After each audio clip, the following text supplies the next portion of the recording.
Falando de Livros, um podcast da Biblioteca Nelson Fut.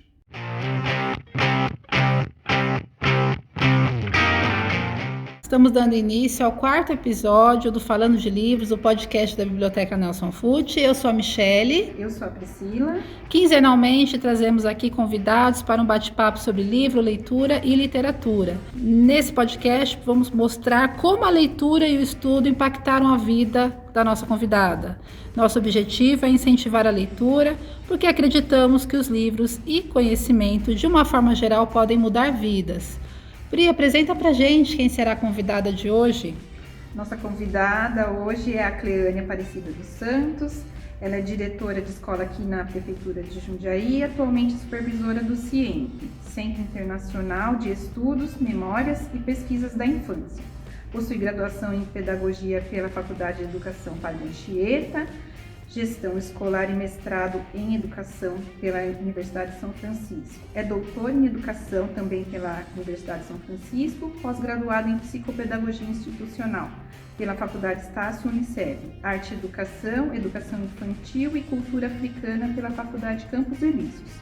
É autora de 2 livros, Aprendizagem em Geometria na Educação Básica e Formação Pesquisa, Professores da Infância nas suas narrativas e fotografias possibilitando paisagens. Seja bem-vinda, Cleane. Obrigada por aceitar nosso convite. Eu que agradeço a possibilidade, a oportunidade de poder falar nessa manhã sobre leitura, né? Um tema tão inspirador e tão instigante que é falar sobre a importância da leitura. Legal, Cleane, obrigada mesmo por você ter vindo aqui. Esse nosso episódio para nós é um marco, porque apesar de ser o 4º, esse é o primeiro que a gente está fazendo presencial, respeitando aí todas as recomendações de distanciamento, mas a gente está conseguindo fazer aqui no auditório da biblioteca. Bom, então é sempre bom contar com o apoio dos nossos convidados. Esse currículo extenso que a Priscila leu, nossa, é um currículo que deixa a gente assim, né, de boca aberta. Eu imagino que por trás de um currículo desse tenha muito esforço, né? Às vezes a gente olha e só vê a grama verde, né? E não vê o que a pessoa fez por trás para conseguir aquilo. E eu queria que você falasse um pouquinho dessa história sua, né? Dessa trajetória. O quanto a leitura esteve presente para você poder construir um currículo como esse, né? Eu sempre gosto de começar, né, dizendo o papel da escola para mim e a importância da leitura, né? E aí eu vou fazer uma referência à escola que eu iniciei meu processo de escolarização, que foi no Grupo Escolar Antonino Messina, hoje EMEB Antonino Messina, aqui na nossa cidade de Jundiaí, e eu me lembro como se eu estivesse entrando naquele momento na biblioteca da escola, né? É muito forte para mim essa lembrança, quando eu adentro a escola e lembro das prateleiras, né, dos livros, e especialmente da leitura dos grandes clássicos. E a minha grande inspiração naquela época foi ter o contato com o livro da coleção Para Gostar de Ler, e o livro de referência A Ilha Perdida, né? Eu acredito que aquele livro foi um grande marco da minha inserção enquanto estudante e também como uma leitora, porque gosto muito de apreciar as histórias e ler bastante. Acho que esse é um ponto bem importante na minha carreira enquanto profissional da educação, mas também como uma pessoa que gosta muito de ler e escrever. Nossa, que legal, você falou desse livro. Eu li recentemente para ajudar minha filha a fazer um trabalho escolar, né? É da Maria José do Pré, não é isso? Isso mesmo. A gente fez um trabalho, né, um resumo do livro, é bem interessante. Eu li bastante também, né, Pri? Você também leu coleção? A Ilha Perdida também faz parte da minha iniciação. A coleção Para Gostar de Ler foi um marco, né? Isso, esse é da Vagalume, né? Isso. É verdade, porque tinha a coleção Para Gostar de Ler e tinha a coleção Vagalume também. E eram livros que eram colocados para a gente, né? A gente tinha a oportunidade de ter contato com a biblioteca, fazer a escolha desses livros. E a gente se encantava muito, porque inclusive a Ilha Perdida tem toda uma história envolvendo aventura, E aí uma viagem numa ilha com os dois primos que saem de casa sem avisar. Então todo esse contexto, né, de aventura também me encantava muito, e eu fui me aprofundando nessa leitura. É um livro praticamente meu de cabeceira, que eu tenho ele até hoje, e gosto sempre de retomar essa leitura, porque é uma leitura que também me dá prazer, gosto Nossa, muito. que legal. A gente sempre pergunta para os entrevistados qual o livro que marcou a vida, né? Então o seu já é esse, A Ilha Perdida. E falando de livros, né, de leitura, tal, escrita, você é autora de 2 livros, e são livros técnicos, né? Que foram frutos do seu estudo, do mestrado e do doutorado. O fato de ter sido leitora, né, você acha que te ajudou na hora de você escrever os seus livros? Creio que sim, com certeza, porque na verdade eu entendo que o processo de escrita de um livro, ele está intimamente ligado com o processo de leitura, né? Quando a gente pensa, por exemplo, na escrita de um livro, no âmbito que eu escrevi, tanto para o mestrado quanto o doutorado, que está muito relacionado no mestrado com o chão da escola e no doutorado com a formação de professores, eu retomo muitas das minhas referências bibliográficas, né, por meio desta leitura, para poder me apropriar e fazer o processo de escrita. Então, leitura e escrita estão muito interligados. Né? E também, assim, quem lê mais, quem lê bastante, tem um vocabulário melhor, consegue se expressar melhor, né? Essa escrita vai ser muito mais fluida, né? Então, realmente, também concordo com isso, né? Para você ser um bom escritor, você precisa ser um bom leitor também. Isso é um momento, assim, acho que é indispensável, né? Essa dupla leitura e escrita, porque vai viabilizando, né? A gente vai se apropriando desses contextos, vai conhecendo outros autores, o estilo de escrita, e aí você vai também tendo condições para organizar tanto a sua escrita quanto essa leitura desse livro. Legal.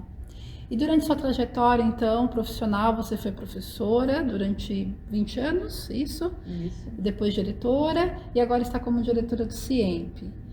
Explica pra gente um pouco da proposta do CIEMP. O CIEMP, né, o Centro Internacional de Estudos, Memórias e Pesquisas da Infância, né, é um projeto da Escola Inovadora, né, do nosso prefeito Luiz Fernando Machado, e ele dialoga muito com a questão da formação dos nossos educadores da rede, bem como também um trabalho pensando a infância na cidade. Então ele tem muito esses 2 grandes braços, trabalhar com a questão da formação dos nossos educadores da rede, formação também para outros públicos. Nós temos também dentro do CIEMP um trabalho que vai estar sempre se constituído a partir da pesquisa também, uma parceria com a Unicamp,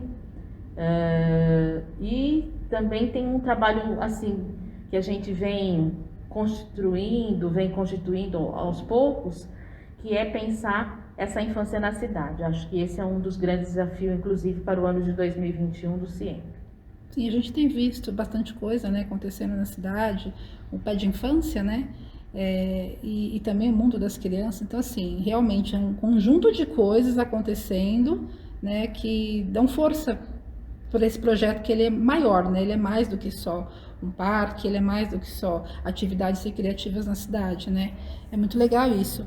E como que vocês pensam, assim, essas formações que são feitas para os professores dentro do CIEMP, como que a população consegue se beneficiar disso?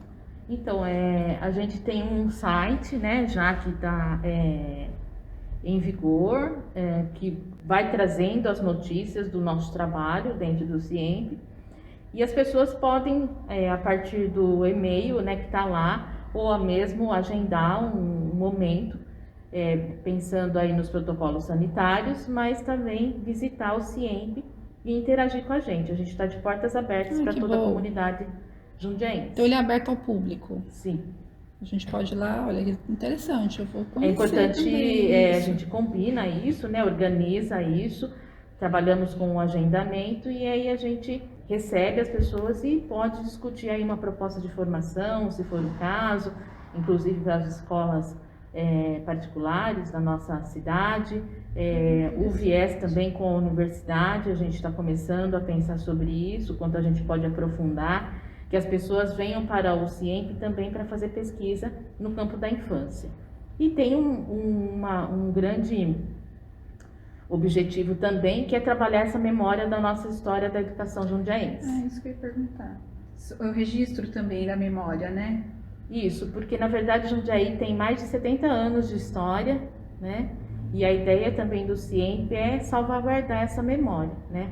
Onde estão aí os nossos cadernos escolares, quem são os nossos patronos. Então o CIEMP também vem com essa ideia de trazer e resgatar, né, salvaguardar essa memória que está presente na nossa cidade. Existe um acervo lá dentro. Nós já temos um pequeno acervo constituído no CIEMP e aos poucos, em virtude da demanda que a gente tem, a gente vai organizar esse acervo de uma forma mais técnica. Então estamos aguardando aí Então vocês estão fazendo assim, a captação desse material nas escolas para poder trazer para o CIEMP, vai haver um tratamento desse material para ficar disponível para quem quiser pesquisar. A ideia é essa. As escolas, muitas escolas já têm sinalizado a ideia de depositar algum tipo de material para a gente, né? Então a gente vai criar uma comissão para olhar um pouco para essa materialidade, né? Quais as escolhas e quais os materiais que nós vamos poder absorver mediante as condições do prédio, mediante toda uma estrutura que precisa ser respeitada, e pensar nessa perspectiva de, por exemplo, eu tenho fotos de determinada época, eu tenho, por exemplo, um livro de uma determinada época, então a gente fazer alguns recortes de algumas materialidades para que estejam lá no CIEMP e esteja à disposição da população, tanto para ter essa questão da curiosidade, entender um pouco esse processo, quanto também no processo de pesquisa. Muito legal isso. Realmente, vocês estão de parabéns. E pensando na questão da formação leitora, né? Como que vocês pensam essa proposta? Até para dar formação para os professores também. Como trabalhar a leitura, formar o cidadão leitor na primeira infância? Então, essa é uma grande frente de trabalho também do CIEMP, né? Nós temos algumas formações voltadas para o campo da leitura. Em especial, a gente tem o chá de cadeira, né? Que foi assim pensado muito em trazer para o nosso educador da rede a possibilidade de discutir leitura, né?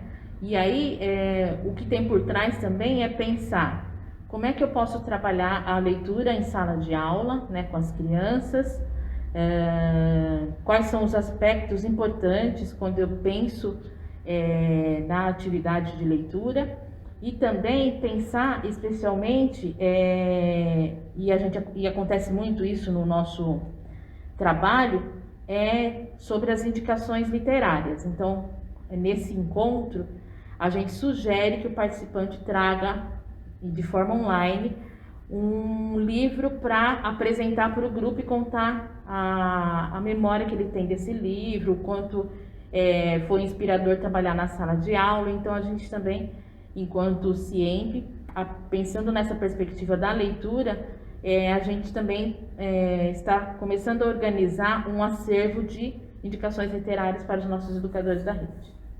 Nossa, é muito interessante isso. A gente teve uma experiência aqui na biblioteca, na semana passada, no nosso primeiro clube de leitura online. A biblioteca já teve outros clubes de leitura, mas são pessoas de fora que usam o nosso espaço e às vezes a gente participa. Esse foi um pouco diferente, foi proposto por nós e os funcionários participaram. E é muito interessante mesmo a gente colocar na mesa assim, as percepções que cada um tem do livro.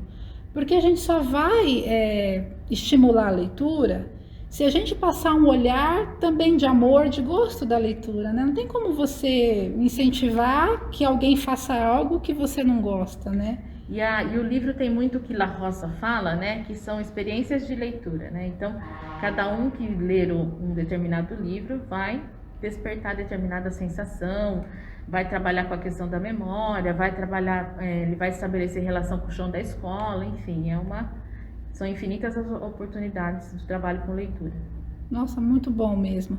E vocês têm alguma agenda para esse chá de cadeira, né? Nome também sugestivo, bem legal. A gente brincou com essa ideia, né, do chá de cadeira, né, dessa coisa da espera, mas é uma espera muito gostosa, né? Os participantes tem nos dado um retorno bastante positivo. O ano passado a gente fez cerca de 7 encontros do chá de cadeira, né? Mesmo com a pandemia, de forma online. E a ideia esse ano é colocá-lo também na programação. Essa programação, ela acontece por meio do nosso departamento de formação, né? E vai mensalmente para todos os nossos educadores se inscreverem. Inicialmente, então, o chá de cadeira são encontros de formação para os professores e para os funcionários da rede, certo? Isso, para todos os educadores. Vocês pensam em abrir, assim, para o público em geral?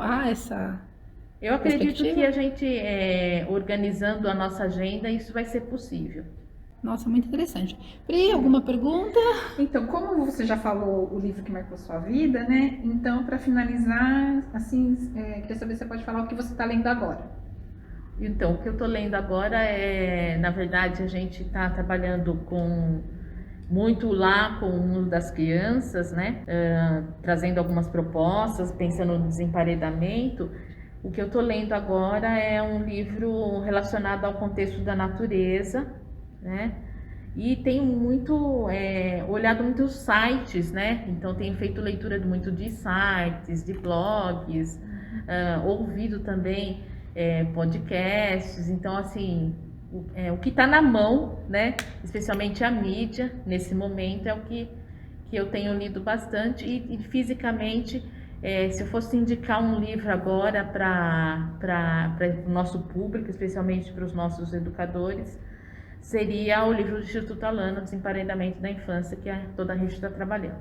Muito bom. Muito bom, acho que fica até pra gente a dica, né, Pri? Isso. Fazer essa leitura também para desemparedar também, né? A biblioteca também pode desemparedar. A gente pensa em fazer atividades também. Nós fizemos até uma vez uma atividade no centro da cidade, que foi um momento na rua onde a gente lia poesias para as pessoas.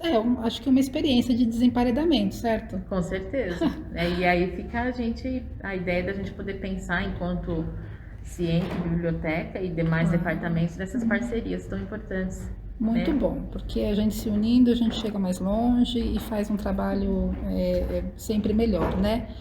Cleane, eu quero te agradecer muito, de verdade mesmo. Parabéns pelo seu trabalho, né? Parabéns por poder estar dentro dessa proposta da prefeitura, que é uma proposta maravilhosa mesmo. A gente precisa trabalhar os pequenos, né?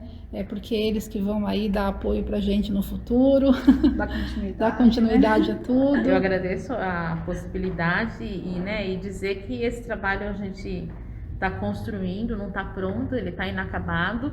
E ele é sempre um trabalho coletivo, né? Das pessoas que estão com a gente, da unidade de gestão da educação e todas as pessoas que fazem aí acontecer essa infância na cidade.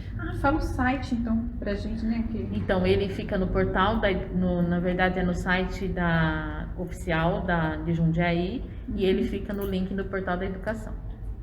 Muito bom, Cleane, obrigada mesmo. A gente vai se lapidando aí, um ajudando o outro e fazendo cada vez mais. E esse foi o nosso Falando de Livros. Esperamos que tenham gostado. Não deixe de acompanhar os próximos episódios, curtir e compartilhar em suas redes sociais. Vamos juntos cultivar o hábito da leitura, porque ler é a chave para um universo de possibilidades. Até o próximo episódio.